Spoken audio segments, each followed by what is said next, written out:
사실 그 대표님은 네. 답은 하지 마시고 갑자기 긴장되고 있어요. 뭐 솔직히 뭐 미래 권력으로 많은 사람들이 지금 생각하고 있고 그리고 대한민국 가장 큰 정당의 대표시고 그러다 보니까 주변에서 사실 쓴소리하는 사람들은 없죠. 그리고 쓴소리 솔직히 들으면 기분 나쁘시죠. 아닌데요? 에이. 그게 약간 네. 다른 점인데 네네네. 실제로 예를 들면 이제 위치 역할이 좀 바뀌고 커지면 네. 말들을 잘 안 하는 경향이 있어요. 저는 권장해요. 왜냐하면 상당히 위험한 지경에 빠질 수 있기 때문에. 그렇습니다. 그런데 잘 안 해서 제가 권유를 많이 하죠. 할 얘기를 좀 하고 네. 지적할 거 하고 하자. 어. 제가 의도적으로 많이 하는데 막히는 건 사실입니다. 걱정되는 것도 사실이에요. 근데 제가 원하지는 않습니다. 아 그러면 실제로 내가 아픈 이야기를 듣는 경우도 있습니까? 많이 듣죠. 많이 듣고 저는 이제 역사 속에서 많이 이제 배우는 편인데 당나라가 600년의 그 가장 튼튼한 나라를 제국을 만들었잖아요. 그 힘이 뭐냐면 정관정요라고 하는 그 책으로 후세들을 가르쳤어요. 네. 그리고 위징이라는 사람이 원래 그 당태종의 형님의 책사였죠. 책사였는데 그 반란군 일종의 적군의 그 참모장이었는데 그 데려다가 잔소리하는 쓴소리하는 역으로 일부러 쓴 거예요. 네네네. 네. 써서 반드시 간관이라고 하는 걸 두고 그래서 당나라가 아주 튼튼하게 왕조가 오래 갔어요. 최근에 그 글로벌 기업들도 보면 레드팀을 일부러 만들어요. 네. 근데 이게 그게 없으면 위험에 빠지죠. 그렇습니다. 당도 마찬가지고 특히 당은 더하죠. 네. 정치 세계에는 지적을 해줘야 됩니다. 네. 생각과는 좀 달리 제가 그런데 많이 열려 있는 편이라서 그나마 살아남아 있는 거예요. 아. 레드팀이 있다는 말씀이신가요? 민주당 내에도? 만드는데 잘 안 하려고 그래요. 이 최진봉 교수님 같은 분만 있으면 이게 안 되거든요. 맞아요. 위험하죠. 이게 윤회관이야. 그러면 윤회관. 큰일 납니다. 근데 네. 제가 그 대표님하고 여러 사람이 모이는 자리에 한번 참석한 적이 있었는데요. 대표님은요 말씀을 많이 안 하세요. 같이 모이면 주로 들어요. 그리고 저는 마지막에 이제 그 하라고 하니까 사람들이 이제 대표님 한마디 해주세요. 그러니까 마지막에 짧게 얘기하고 끝냈거든요. 존경한다고? 진짜. 그러니까 제 생각엔 그러니까 오해예요, 오해. 그러니까 이재명 대표님 뭐 말씀을 많이 하실 거라고 생각하는데 제가 참석해본 경험으로는 네. 말씀을 거의 안 하세요. 그 한 번이잖아요, 근데. 한 번만 보고 판단하시는 거예요? 두 번이에요, 두 번. 두 번. 실제로 제가 제일 우려되는 점들이 그런 거예요. 말을 하지 않는 게 제일 위험한데 특히 권한이 생기면 정말로 주변이 입을 닫기 시작해요. 그렇죠. 네. 근데 그건 거의 인간의 본성에 가까운데 네. 그걸 어떻게든지 하게 만드는 게 진짜 실력입니다. 진짜 맞습니다, 실력이고. 진짜. 또 한 가지는 이제 저에 대한 선입관 중에 하나가 뭐냐면 뭔가 일을 정하면 포기하지 않고 해내는 이제 그런 면이 있는데 그 결정 과정은 정말로 치열하게 토론하고 의견 수렴해서 하는데 한번 정하면 네. 정말로 성과를 내잖아요. 네. 그러니까 이 결정 과정은 안 보여요. 그러니까 외화되는 집행 과정만 보이니까 약간 뭐 이런 불도저 네네. 전차 같은 느낌을 느낀대요. 네. 결정 과정은 실제 그렇지는 않습니다. 네. 그래서 보시면 알지만 결정된 걸 집행하는 과정에서 그 결정이 잘못돼서 문제된 경우는 거의 없습니다. 정말로 치밀하게 토론하고 수용하고 위험성을 다 1, 2, 3 안까지 다 만들기 때문에 네. A, B, C, D 안을 다 만들기 때문에 사실은 실패가 거의 없는 편이죠. 그럼 마음 편히 비판하겠습니다. 꼭 해주시길 바랍니다. 오늘 지켜봅니다. 난 네 가지만 있으면 됩니다. 우리 저 이재명 대표님의 지지자 여러분들, 저는 이제 허락을 받았습니다요. 네. 자유롭게. 네. 자유롭게 갑니다, 저는. 네. 네. 자, 지난 대선 이후 오늘 이제 첫 만남이니까 지난 대선 때 이야기부터 좀 네. 잠깐 좀 해보고 싶습니다. 2022년 3월 9일 대선 투표가 있었는데 있었죠. 개표가 이제 어느 정도 완료가 되면은 당선자가 그 연설을 하지 않습니까? 네. 근데 저는 그때 윤석열이 단상에서 그걸 하는 모습을 떠올릴 때마다 정말 죽고 싶었거든요. 정말 너무너무 끔찍했었어. 네. 그런데 그 끔찍한 일이 0.73%포인트 차로 일어나 버렸잖아요. 그렇죠. 그리고 저는 3월 10일에 방송을 해야만 하는데 와 저는 아직도 생생하게 너무 힘들었어요. 그날 트라우마였어요. 아 진짜 너무 힘들었는데 네, 맞습니다. 인간 이재명은 어떠했는지 저 그거 굉장히 궁금합니다. 뭐 아까도 말씀드렸는데 저는 이제 일어날 수 있는 가능한 경우를 다 상정해서 사실 미리미리 대비를 다 하는 편이에요. 네. 그러니까 가장 상황이 좋을 때도 안 좋은 상황이 벌어졌을 경우를 대비를 해놔야 되기 때문에 저는 양쪽을 다 생각해놨죠. 생각해놓고 물론 뭐 다 준비도 하고.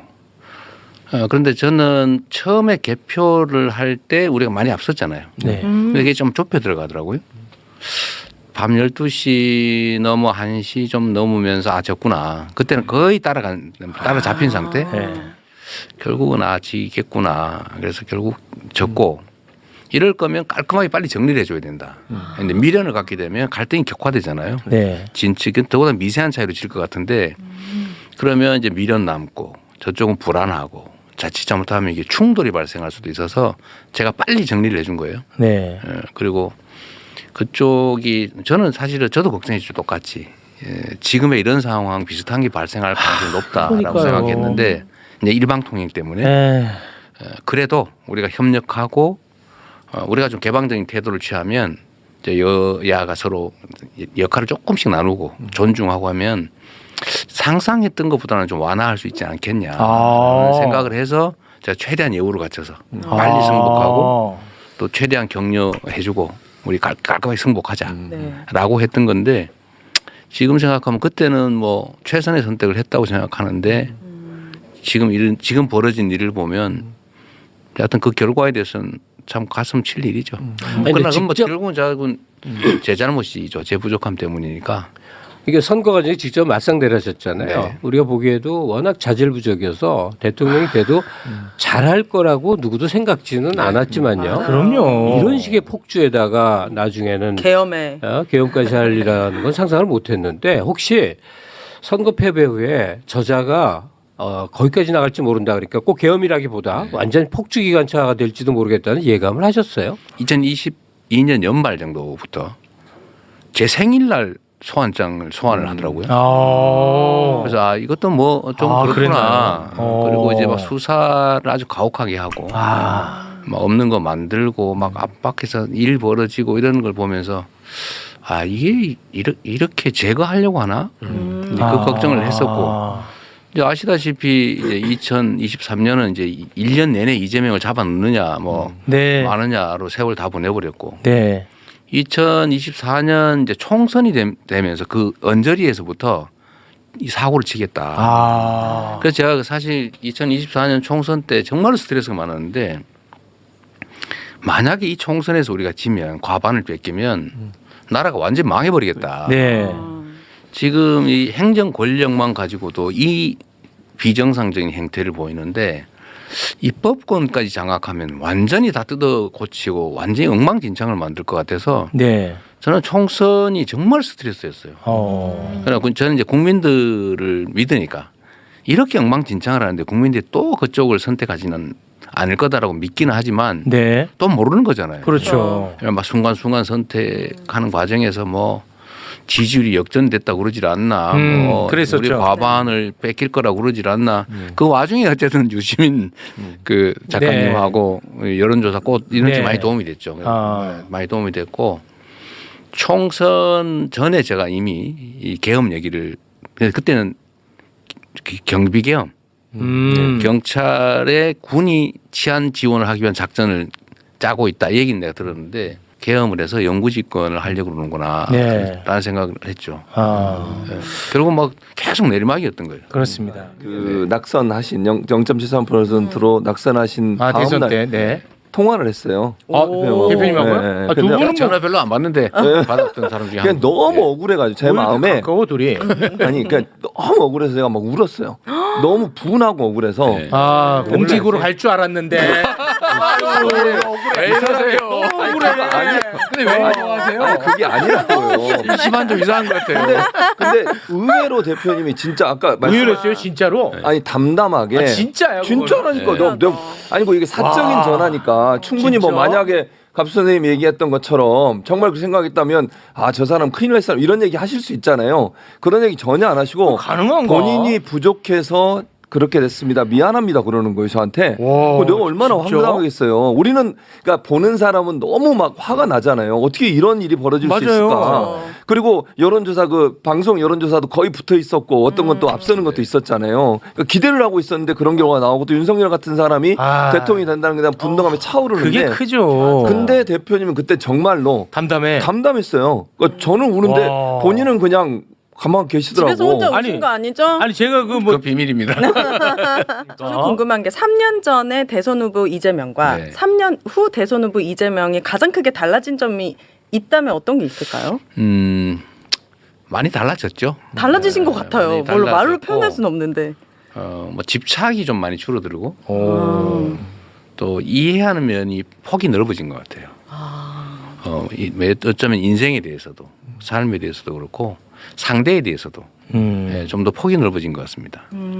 그래서 요새 제가 정치인들한테 정치를 하면서 행복하십니까? 정치인이 행복해야 돼요.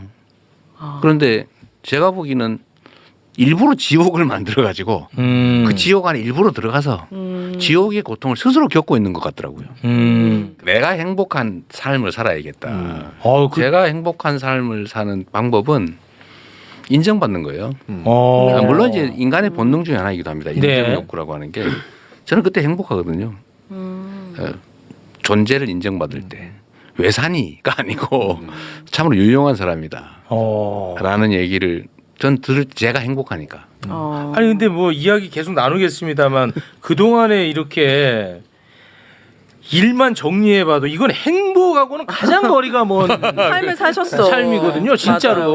맞아요. 아니 근데 진짜 야 그래 뭐 나 정도면 행복하다 이런 생각을 하고 지금 정치를 하고 계시는 거예요, 실제로?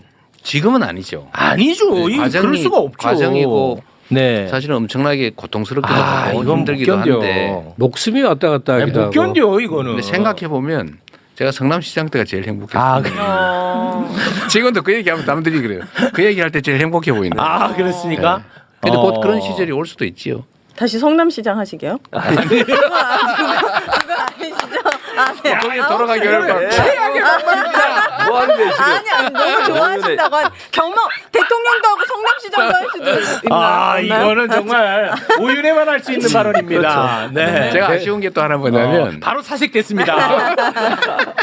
경기도지사를 알고 생각해 보니까 3년밖에 못 한 거예요. 네. 아 네. 3년 한 4개월을 했나? 그 정도. 되게 아쉬워요. 아 그렇습니까? 네. 너무 짧은 시간. 저는 사실 그때 당시에 꼭 대통령 선거를 나가 있다 생각하지 않았거든요.